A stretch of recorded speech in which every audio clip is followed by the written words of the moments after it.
the time of recording this, it's still the first day of the reveal of these new ritual cards. Because of that, I'll be likely to come back to these cards with separate videos, but for now, I want to make it an emphasis that everything here is meant to explore these cards rather than give you a fake finalized product on day one. So we're going to start with the Small World, and the Small World is pretty cool here because it can bridge you into your Diviner off of the Miracle Raven, and keep in mind, you don't even need just Orange Light. You can have something like Troll and Lockbird, which is a level 1 wind monster, spellcaster, 0 attack, 0 defense, which the only thing in common it has with the Raven is that it's level 1. So we're going to use the Small World here in order to get ourselves access into the Diviner. Then we can normal summon the Diviner, which will give us the ability to send the Herald from our extra deck to the graveyard, and then we can use its effect in the graveyard in order to get ourselves the copy of Miracle Raven. Now, Miracle Raven is the first of 3 new cards. Its pendulum effect reads, once per turn during your main phase, you can ritual summon this card by tributing monsters from your hand or field whose total levels equal or exceed 1, which is a pretty solid effect for all ritual decks just because it means that it's kind of like a ritual spell. But its monster effect reads, you can ritual summon this card with Miracle Raven. Must be ritual summoned. This ritual summoned card is unaffected by your opponent's activated effects. If you ritual summon exactly one ritual monster with a card effect that requires use of monsters, this card you control can be used as the entire tribute. And that's another massive thing for ritual decks where now every deck pretty much has a Shuret. And if this card is tributed for a ritual summon, you can add one ritual monster from your deck to your hand. You can only use this effect of Miracle Raven once per turn. And I'll break down how all of this is great for ritual archetypes as the video goes on, but for now I really just want to show the combo, as we're going to start here by activating the Miracle Raven, then we can use its effect tributing off the Herald in order to ritual summon itself out, and then we can use the effect of the Herald in order to grab ourselves the Ava. Now keep in mind, if you're playing something like Drytron, you can go into the Mu Beta, or if you're playing this as a type of engine or its own deck, which is something that I do want to show later on in the deck profiles as I have 2 of them, then you can do something like this, which is go into your Closed Moon, use the effect of the Ava in the graveyard in order to banish itself alongside the Herald, then get one of your Herald negators alongside the Diviner, and have access into a protected Fiendsmith combo. So we're going to now go into our Requiem, and pretty much from here it's just things that you've seen before a million times at this point, where we're going to go into our Lacrima, use its effect in order to send the Engraver, use the Requiem, then we can go into our Necroquip, use the effect of Engraver in the graveyard, and now we have the Caesar alongside the Herald with a discard for it. Now for the second combo, we'll be showing Readying of Rites, and this is a normal spell card that reads, add one Fiend ritual monster from your deck to your hand. Then if you added a Pendulum monster, you can special summon one Sacrificial Offering token, Fiend, Dark, level 1, attack 300, defense 300, and while you control that token, you cannot special summon from the extra deck. When your ritual monster inflicts battle damage to your opponent, you can banish this card from your graveyard, draw 1 card. You can only use each effect of Readying of Rites once per turn, so it's a searcher for your Miracle Raven, and that's very solid as well because it just gives you another card that can get you access into part of your engine, as especially if you have something else like pre-preparation of rites, as you'll see momentarily, you can end up tributing off the Raven, which can be used as an entire tribute in order to get your plays going. So we're going to continue here by using the effect of Raven, as we're going to tribute off the token, ritual summoning itself out, activate the pre-prep, and now we have an excuse to play Vendread again. We're getting ourselves the Slayer alongside the Origin, and then we're going to activate the copy of Origin, and this will give us the ability to tribute off the Raven, bring out the copy of Slayer, then use the Raven that was tributed off in order to summon the Slayer in order to get another copy of Raven. Now, I would like to point out something very solid about Raven is the fact that it can add itself, because a lot of ritual decks have the problem where you really don't want to see their ritual cards, and sometimes even just adding them can be underwhelming since they can't do anything. So having the ability to get another copy of Raven and potentially turn that into an extender or an extra body can be very important to how you can play around hand traps, or even just continuing to play if you don't have other great cards in your hand. So we're going to continue here by activating the copy of Raven again, and now we can use its effect in order to ritual summon itself out because it's not a hard once per turn, and then we can tribute off the Slayer, use the effect of Slayer, which will be able to add ourselves the copy of Ravenous Vendread alongside sending ourselves the Anima, which will be important for later. We'll then activate the Ravenous Vendread in order to get ourselves the Scar, tribute it off, and then bring back our copy of Slayer. Now we can use the effect of the Scar in order to get ourselves another copy of Origin, and now from here we'll link away into the Closed Moon, go into our Requiem, use the effect of Requiem, go into our Fiendsmith combo. So again, just really taking advantage of the fact that the Raven is an extra body in order to get you into your Fiendsmith combo, and not only that, but you can also add on to this board board. As you'll see momentarily, we do have access to the Vendread origin as we make our Caesar. We can banish the Scar to bring back our Slayer, and now we can use that Anima from earlier to bring back the Scar and give us access into something like a Zombie Link too, because we're locked into zombies due to Anima. Or you can go into something like Wallow in order to disrupt your opponent's graveyard. Now, continuing these Vendread combos, I'm going to start here with Readying of Rites and the Dark Necromancer, and we're going to start here by activating the Readying of Rites. Then I'm going to add the copy of Miracle Raven, bring out the token so that we can ritual summon out the Raven, and then use the effect of Raven as we scale it, ritual summon it out, normal summon the Dark Necromancer. From this point, we can send ourselves the copy of Slayer and get ourselves the copy of Origin. Now we're going to activate the Origin, tributing off the copy of the Miracle Raven, use the effect of Miracle Raven in order to add ourselves another copy of Miracle Raven, much like last time, go into our copy of the Closed Moon, as we'll then be able to use the effect of Slayer, getting ourselves Vendread Origin, and sending ourselves the copy of Battlelord. Now we can activate the Origin in order to bring back our Battlelord. Now at this point we are playing a little bit harder into Nib because we do bring back the Dark Necromancer here, but we're going to use the effect of the Battlelord now in order to call monsters, and I would like to point out Impulse is still a problem. It's a trap card. This is just one of those things where variants could bite you, but we're going to continue here by going into our Requiem, using its effect in order to get ourselves the copy of Lacrima. Something I would like to point out here is that for whatever reason, if you need to go into a rank 4, you can, especially since it's now easier to keep your Dark Necromancer on board without having to link it away too early, or even just use it as material or keep it in the graveyard for something like Revendread Core. But we're going to now use the effect of the Lacrima, sending away the copy of the Engraver, use the effect of Requiem in order to have access to our Necroquip, bring back the Engraver so that we can then go into our Caesar, and now we can activate our copy of the Raven, which will give us the ability to tribute off that Battlelord, get the Battlelord's effect in the graveyard. And something important to note about Battlelord is the fact that it adds any ritual monster, which means you can cycle back into your Miracle Raven. But not only that, we're going to be able to send the copy of Anima again to the graveyard.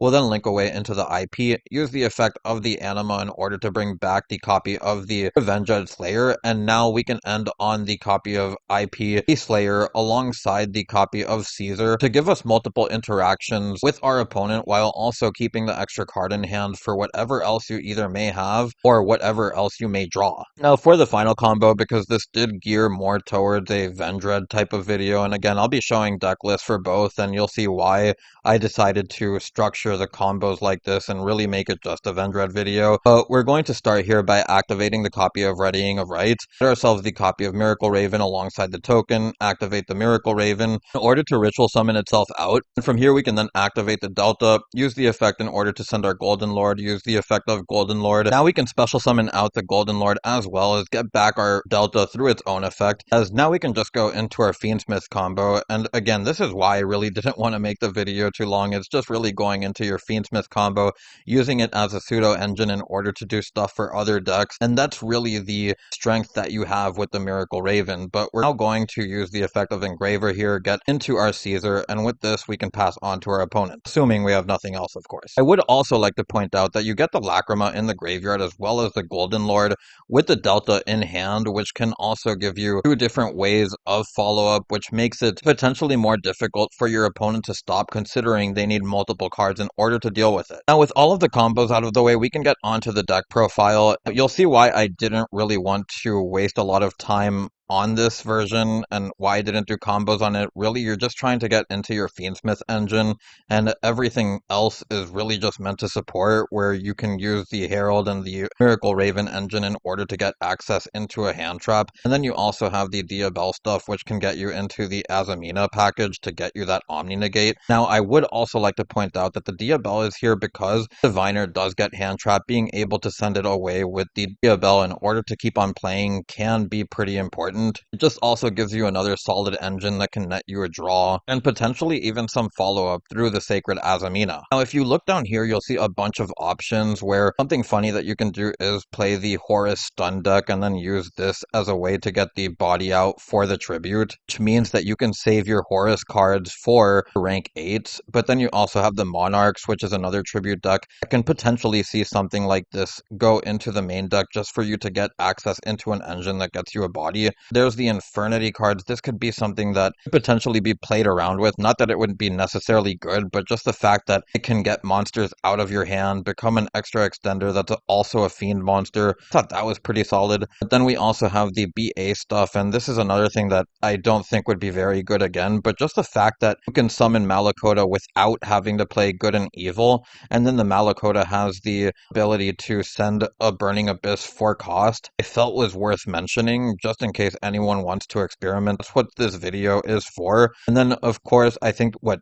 really hinders that is the fact that we have one skill drain. I think that the deck would be a lot better just because if we had 3 skill drain, it would mean that BAs don't blow up each other, assuming you don't have the Fiendish Rhino Warrior when you do go into your Raven. Finally, I'm going to read this last card since I didn't get to go into it, and this is Ashland U1000. It reads, it takes 2 monsters with different types and attributes. For ritual monster, this card points to attacks a defense position monster, inflict piercing battle damage to your opponent. You can only use each effect of Ashland U1000 once per turn. You can reveal 1 ritual monster in your hand, add 1 ritual monster with a different type and attribute from your deck to your hand. If you ritual summon, except during the damage step, you can target 1 face-up card your opponent controls, turn it to the hand. So again, another very interesting card here that can potentially get you into different ritual archetypes, or depending on the archetype, you can even get into the same thing. I think Libromancers is one of the few archetypes that can potentially do that, and I don't know all the typings of the Demise. I think that there might be some darks and lights, but those are the only 2 that come to the top of my mind, and even then, those would be videos that I would work on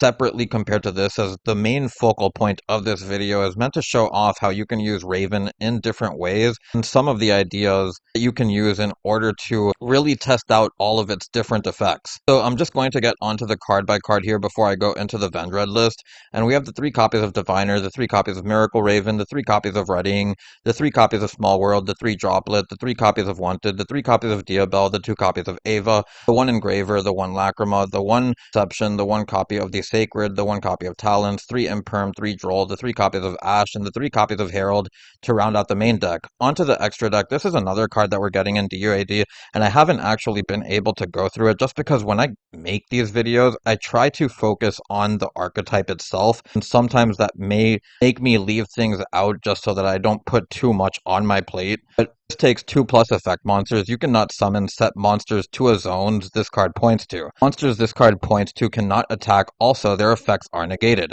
Gains attack equal to the total original attack of all monsters this card points to. Cannot be destroyed by battle or monster effects while it points to no monsters. Just a solid IP target that can potentially stop your opponents. But then we have the Closed Moon, the SP, the IP, the Ashland, the 1 copy of Sequentia, the 1 copy of Requiem, the Desiree, the Necroquip, the 2 Azamina cards, the Murcielago, and the copy of Sylvia. We then have the 1 copy of Entis, the 2 copies of Herald, and the 1 copy of Caesar to round out the deck profile. Onto the Vendread version. In my last video, what I did was take out some of the going second cards that I had before, while still keeping a decent amount. Now we just have more engine cards that we can play, which means that we can finally play around hand traps a bit better. We're not relying on just seeing a bunch of going second cards and kind of praying that our opponent doesn't have anything for our starter, especially considering that before we were playing 60, just in order to play the Diabel stuff and have an extra package that you can play, just so that you aren't relying on just seeing something like Pre-Prep and Dark Necromancer.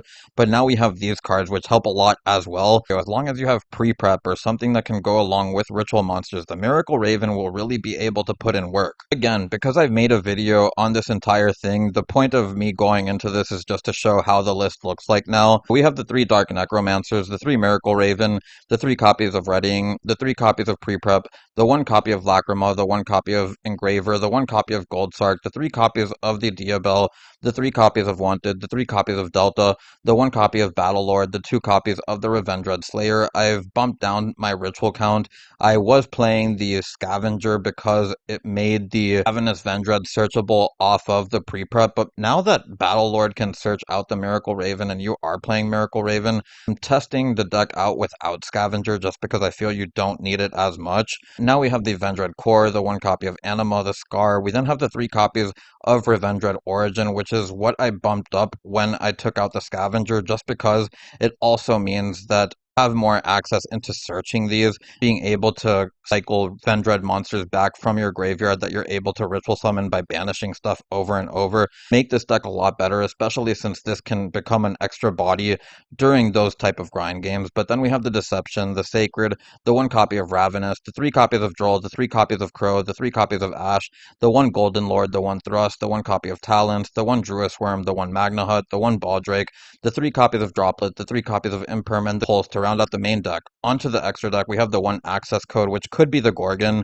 We then have the 1 copy of the Unicorn, the 1 Close, the 1 SP, IP, Slayer. We then have the 1 copy of the Sequentia, or I said Slayer, but this is Savior. And then we have the 1 copy of Requiem, the 1 copy of Link Spider, the 1 copy of the Caesar, the 1 copy of Wallow. We then have the 1 Desiree, the 1 Necroquip, the Murcielago, and the Sylvia to round out the extra deck. To the side deck, and because this is a built deck, I might as well go through it. We have the 3 copies of Nib, the 3 copies of Lancia, the 3 copies of the Molcharmy. We then have the 3 copies of Cyclone, the 2 copies of the Lightning Storm, and the 1 copy of the Harpy's Feather Duster to round out the deck profile. Anyways, if you made it this far into the video, I'd like to thank you all so much for watching, and I hope you all enjoyed. If you have any suggestions, feel free to leave them down below. It's Bones, signing out.